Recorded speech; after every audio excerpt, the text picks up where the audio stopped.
I think a lot of people, progressive or not, kind of their eyes glaze when they hear the word reconciliation deal. What does that mean? Why is it important? What's in it? Blah, blah, blah, blah, blah.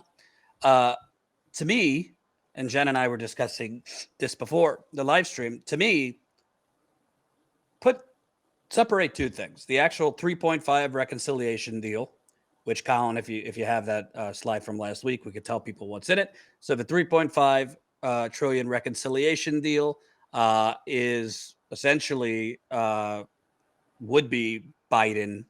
They say Biden. It's really Bernie's policies, but Biden's big kahuna, the last thing he'll be able to get through before complete gridlock heading into the midterm elections. So, in this proposed $3.5 trillion deal, if you can go back to the first slide, Colin, in this proposed 3.5 trillion, universal pre-K would be in there. Jen and I have talked about how important that is. Free community college, paid family leave, which we're one of the only countries that does not have that. Expansion of the child tax credit, which could be up to $3,000 for certain families, depending on, I think it's how many children you have, Jen. What the child tax credit? Yeah. Yeah, so it's depending on, I believe, income. So for example, I have two kids. We get $500 a month for them. Right. So to put it in a weird way. So child tax credit, expanding that, $3,000 a year, $5,000 a year. That's not incremental for many families. That's substantial. Mm-hmm. Yeah. Expanding Medicare, so hearing, vision, and dental. And by the way, I just went to the dentist this morning. I can tell you, it's wildly expensive. It was $160. So 80% electric power by 2030, affordable housing investment. There's several other things in there, but we just put in like the hallmark provisions. And they're still like adding and taking away things and revising. So, but this is the gist. Right. And Jen and I have already explained why we don't think this is incremental, although obviously we want more. Medicare for all, things like that. I actually think it's not incremental in the way that people are using it as like a pejorative. Yes, say. Like it is not radical, overturn the system. But again, like we're not going to lie to you. We do not have the White House currently. We also don't have majorities in Congress. The best progressives can do is block bills, which is a lot of what we're going to talk about today. So to get these things stacked on under a Republican president like Biden is a pretty big deal. That doesn't mean, we have to have in conjunction with that direct action for more, which is, economic boycotts, things like that. In our view, we need to do more than two things at once. We need to fight for this and also fight for more. And the fight for more, we've already talked about over and over. We need mass economic boycotts in this country, which you can't do unless the left gets actually organized, which it's not now. So that's... Well, I just want to say too, one of the things that kind of made me stop and pause, like, okay, this isn't just another effort. This isn't just another bill. Is Bernie Sanders said that this is the most consequential bill of, since the 1930s. So that really kind of makes you stop and realize this is a huge, huge deal. Yeah. And, there are people that could say, oh, it's incremental, or, oh, it's nothing burger. Well, I mean, I don't know if those people are looking what's in it. Again, you could think multiple things. You could think, no, we need Medicare for all. We need these things. I'm with you. But also, like, people saying that need to also answer, well, should we just shy away from any good things while we don't have the White House majorities in Congress? So to me, there's separate things here. The actual reconciliation deal, which Jen and I have just pointed out why we think it's good. And then the broader battle, because really underneath this reconciliation bill, and whether it passes or it gets tanked, to me, is really about the direction and future of the progressive movement in this country.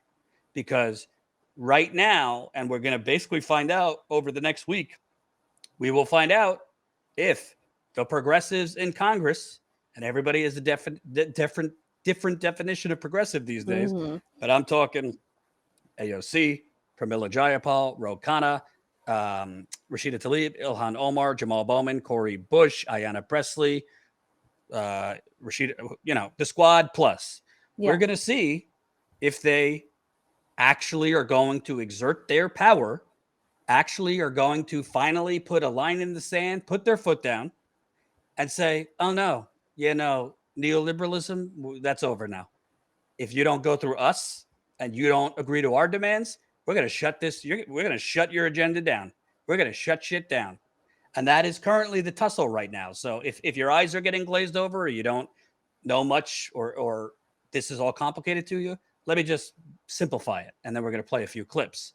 Bottom line, because Democrats in the House only have really a 3 or 4 seat majority, they could only really lose unless they get a ton of help from Republicans, meaning a lot of Republicans vote for the bipartisan infrastructure deal. Because again, there's 2 things happening at once. You have the 1.2 trillion bipartisan infrastructure deal, which is really just a privatized abyss. It's really $500 billion in new money, which is not enough for our destroyed airports, roads, bridges, all that. And it's mostly privatized. But for the only way that that's going to pass, if progressives carry out their threat of voting no, is if a lot of Republicans vote along with the Democrats who will vote yes. Right now, it doesn't look like that's going to happen. So basically, progressives could tank Joe Biden's fetish, which is, this bipartisan infrastructure deal showing, we could work together to screw you again, meaning Democrats and Republicans both vote on it. Democrats have been consistent. Jayapal has been consistent. The squad has been consistent. There's been a lot of response to that. Well, I'll see it when I believe it. Well, we're about a week away. So the time, whether they're going to do it, is coming up. Right now, they're saying we will not vote. We remain steadfast. We will not vote for this bipartisan infrastructure deal if we don't get the 3.5 trillion reconciliation deal. And I want to play a clip, Colin, if you have the clip from CNN. It starts with Manu Raju. I can't. Manu Raju. Yeah, but if you could play this clip, Colin. The moderate Democrats think you're bluffing on this, and that you guys will fall in line ultimately when this vote happens. They can take that. They can take that bet if they want. I can say that they're bluffing on how many Republicans are going to go with us. But even if they had that number of Republicans to go on the bipartisan bill, we would still have enough votes to defeat it. Senator, progressives in the House are threatening to sink the infrastructure bill if the reconciliation bill is not passed both chambers by next Monday. Is that the right approach? Look, we had an agreement from the beginning, and that was that there would be one package. It might take multiple votes, but that one package would move forward. Look, I know that a lot of people would say, let's try to break this thing apart, take it in smaller bites. But the reality is, in the world of the filibuster, we got one bite at passing a lot of this through, and we cannot fail the American people. So a few things are amazing about this, Jen. I don't know how much TV or CNN you've been watching, but already the narrative is forming. Already the narrative is forming on CNN or MSNBC. Will progressives really block this? Will progressives really sabotage? I've heard sabotage. So we knew this was going to happen. We knew this was going to happen in terms of the media making the progressives the terrorists if they block the bipartisan infrastructure deal. Of course, when Joe Manchin and Kristen Sinema block things, they're just, pragmatic centrists or whatever they like to call it. But also, Colin, if you could show the screenshot I sent you with Jayapal. Jayapal has also said Monday afternoon she feels very good about her whip count on Democrats voting to stop the infrastructure bill next week if the larger budget bill hasn't cleared the full Senate by then. Quote, it will not pass. I feel like in today's progressive political space, it's really hard to get your hopes up. And people are very hesitant to do that. For example, I sent you a text. I hadn't watched the video. All I saw was a quote from Elizabeth Warren, and I can't recall. I'm trying to get my phone to show me what text I sent. Yeah, you were texting about her in that clip, what she meant. Yeah. So what I was And just to be clear, I'm not lumping in Elizabeth Warren with the term progressive, but go on. Oh, of course, of course. But she had said, I don't know, I can't find it. But she said something like, "This is our last chance to get things through." And because it was Elizabeth Warren, I hadn't watched the video or seen much of the context. I wrote Jordan and was like, "Well, does this mean this is our last chance to get things through, so we will give in?" Or she's saying this is our last chance to get truly progressive policy in, so we will not give in. And I said, because I said, I think it's the latter, but it's Elizabeth Warren. So I think a lot of people have that feeling, have that sense of, can we truly trust these people? And also, why are they suddenly standing up?